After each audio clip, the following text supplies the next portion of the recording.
All right, here we go.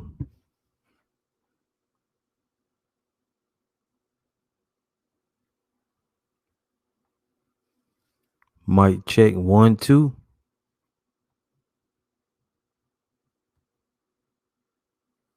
Mic check 1 2. Sound good.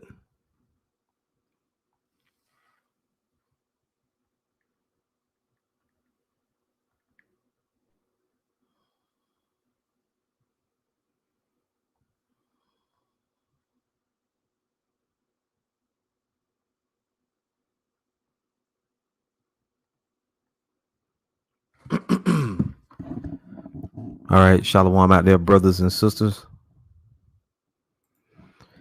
We're gonna get right into this lesson. All praise to the Most High Yahweh, Bahashem Yahweh Shai, Bahashem Rakah Quadash. Double honor to the apostles and elders of Great Millstone. And this lesson is going to be entitled Passover. Keep it in perspective. Okay, keep it in perspective. Now, before we do anything else, and for those of you that come in late, just pick up. You can just come in whenever you come in, and then if you have to go back to the beginning, go back to the beginning. All right. So as you know, it is Monday evening, right? The 14th. As you know, the Passover, as you may not know or may know, the Passover is coming up Wednesday evening, as you see it here on the screen, March 16th, 2022. March 16th evening to March 23rd evening. All right. So the Passover starts Wednesday evening. Okay. So we gave you a little bit of time. It starts Wednesday evening. It's going to go 7 days. It's the Feast of Unleavened Bread.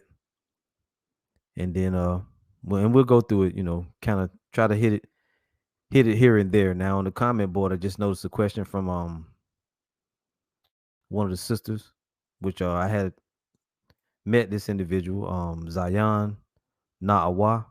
She was the mom that came with the family last year. They actually came and visited me and Brother Juan at camp. Very, very nice people. She had a question here on the comment board, and we'll actually get around to answering it. She asked the elder apostle Ramlob. She says, I have a few questions that I trust you can answer. I follow all of GMS every day, all day. I wish to ask you a question, sir apostle. How do you prepare for the Passover, and what do you do up until the Passover? Then what do you do on the Passover? I hope my questions, I think she meant to say, are not ignorant, but I just haven't participated as a Hebrew Israelite in the truth. And I need to know how to prepare the real Passover. It was always in the churches, the water for your time. So actually we'll cover, that'll be covered in this lesson, Lord willing. Okay. And there's other questions that have arisen as I was preparing this lesson throughout the day. There's a couple of questions that came up. Lord willing, we get a chance to answer those. Pretty simple, straightforward stuff. This is nothing too extensive. Just kind of want to, as the title says, Passover, keep it in perspective. Now, when you deal with the term or the phrase, keep it in perspective, this is what it means.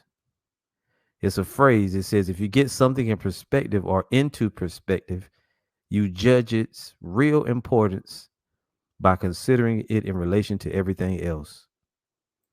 Okay. You judge its real importance by considering it in relation to everything else. If you get something out of perspective, you fail to judge its real importance in relation to everything else. Remember to keep things in perspective. Okay. Let's go a little bit further than that. Should be patient here. Let's go a little bit further than that. We'll look up the word.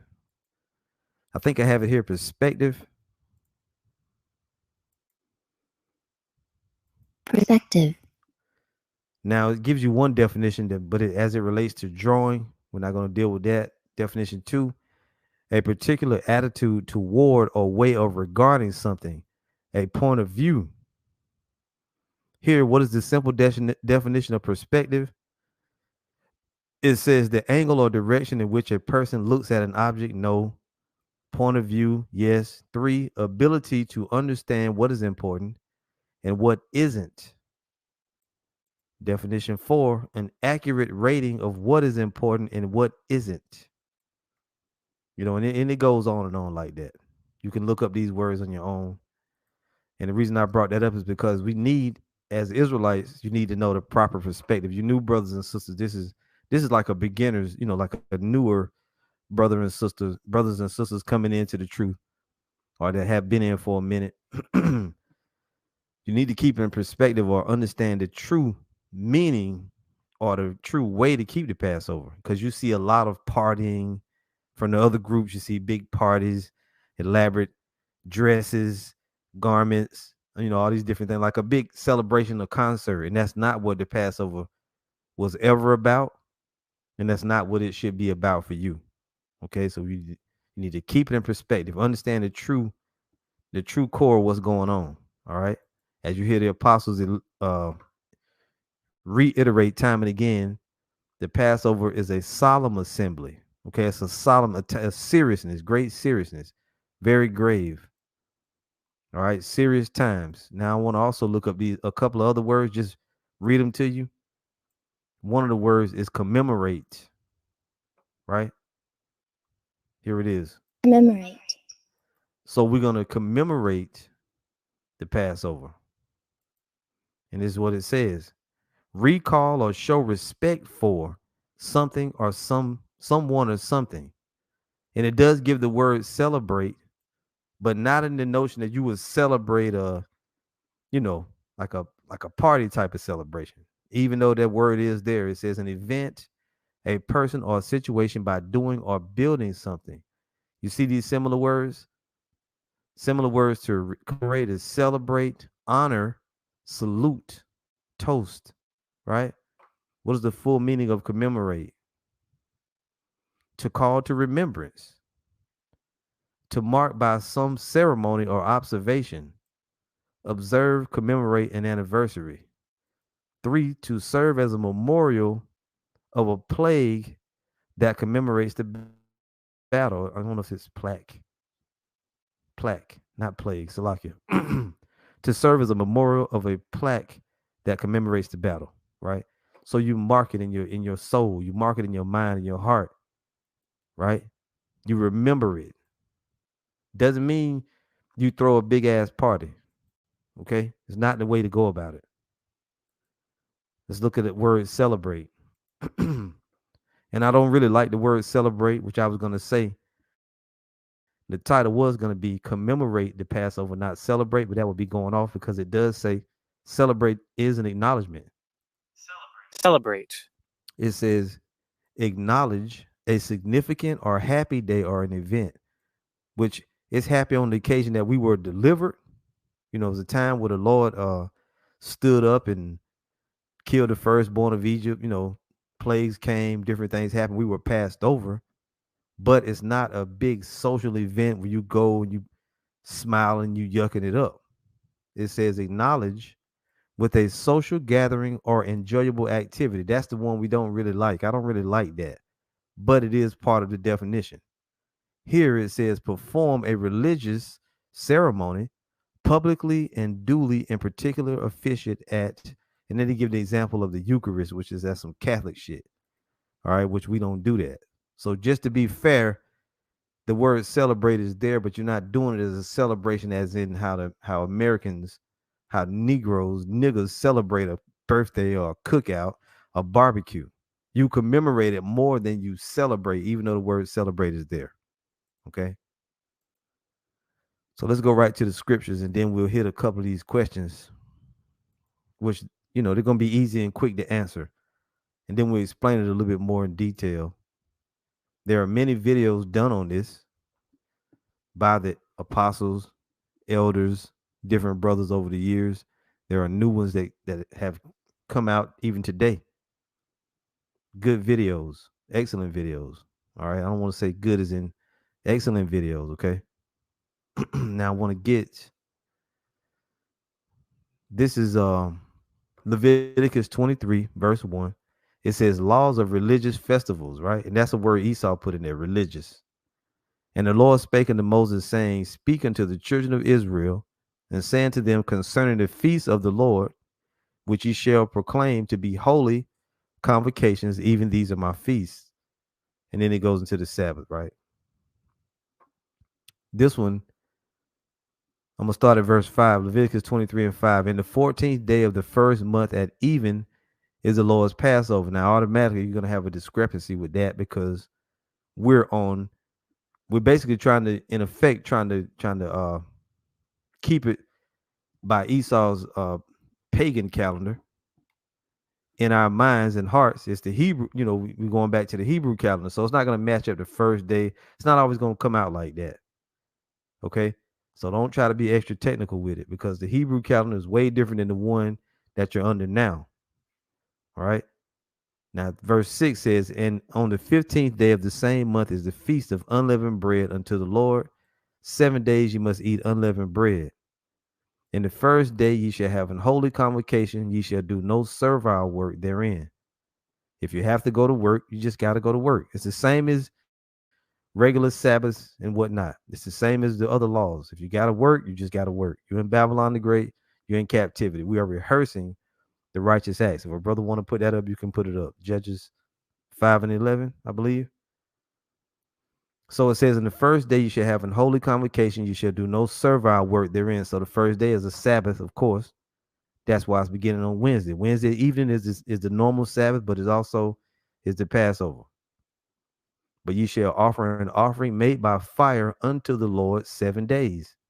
In the 7 days, an holy convocation, ye shall do no servile work therein. So the next Sabbath that comes, it marks the end of the Passover. Okay, it marks the end of it. So let me just say it real easy. So Wednesday evening at sundown is a Sabbath. It's the Passover, right?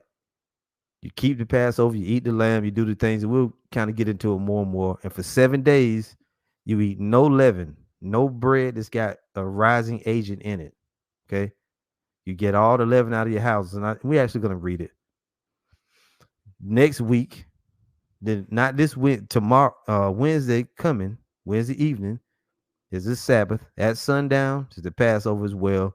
7 days you eat unleavened bread until the next Passover at sundown. Slakia, to the next Sabbath at sundown, which is next Wednesday, right? A week from Wednesday this week.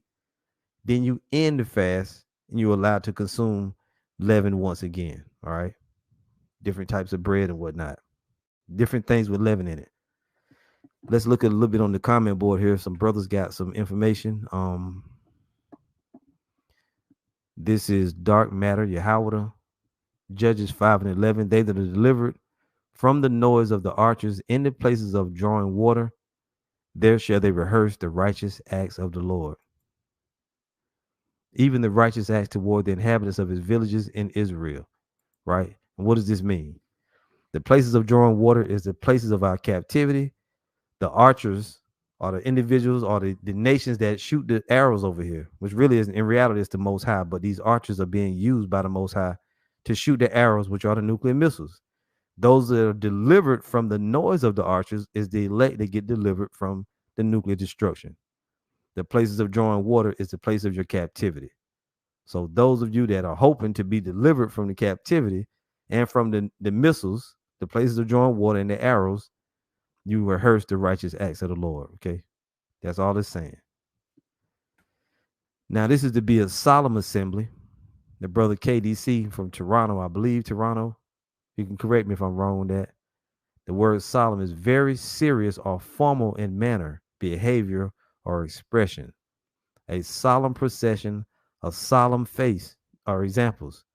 Done or made seriously and thoughtfully, a solemn practice. So the wrong energy is, that's the wrong energy. Bottle girls, naked bitches, being in a club, dancing, acting foolish, doing Babylonian shit is the wrong energy. And you see that, go the other way, right? You don't have to be a part of a big congregation. You can keep your own Passover at home with your family. A man, his wife, their kids, however you want to do it, or a brother by himself, a sister by herself. If you don't have nobody, you can do it by yourself. You're not going to have a big ceremony like you're going to see different videos. You see the apostles, with the different blessings and the Torah and all. You're not going to have that. Do the best you can do. You don't need to try to go get a shofar and a menorah and candles and this and that. If it's just you, that's for the camps, for a congregation, for a number of individuals, then you can do the ceremony. If you can't do all that, don't do it. Keep it simple, right? Just keep it simple. Don't try to do nothing extra elaborate. The Most High knows from within you what what you're doing. You're commemorating, the Passover. That's what you're doing, right?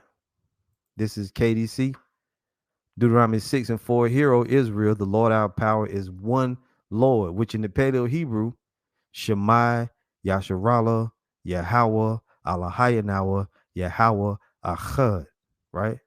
In Paleo Hebrew. This is this prayer right here. Hear, O Israel, the Lord our power is one Lord. Simple as that. Verse 5 says, and thou shalt love the Lord thy power with all thine heart and with all thy soul and with all thy might. What we don't want to happen tonight, and you can't hardly help it, come with all the little itty bitty. What about this? What do I do my hair on the? Should I wear makeup if I do it? What if I wear sandals? Can I wear open toe shoes? Don't do all that. Do what the scriptures say. Jake already started doing it. Am I allowed to come to a camp? What does that got to do with the Passover, bro? Really? You ain't gonna be at camp at night. You're gonna be in your house keeping the Passover. What are you talking about? No brothers ain't gonna be at camp on the Passover night. You're gonna keep the Passover. If you go to brothers' houses, take your ass home after you get done. If you're in the house, keep the Passover, and more than likely you're gonna see brothers doing Passover classes. The apostles, Lord willing, they'll get together and do something. We'll be watching it, or whatever, however it goes. That's it. Keep it simple, right?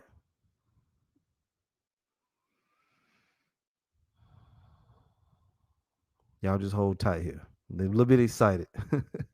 So let's go back to Leviticus 23. Are you allowed to come to a camp? Nobody's going to be, this is the Passover camp. We out here to bring out. That's not going to be happening. If you see that, when you understand the Passover, what was going on? Let me come back to me for a second. On the night of the Passover, you was told to stay inside, man. The destroyer was out there destroying shit. What you going to be out in the street for? It's a solemn assembly. It's not a time to be, it's not about us. If you see Israelites holding the camp on Passover night, this the Passover camp.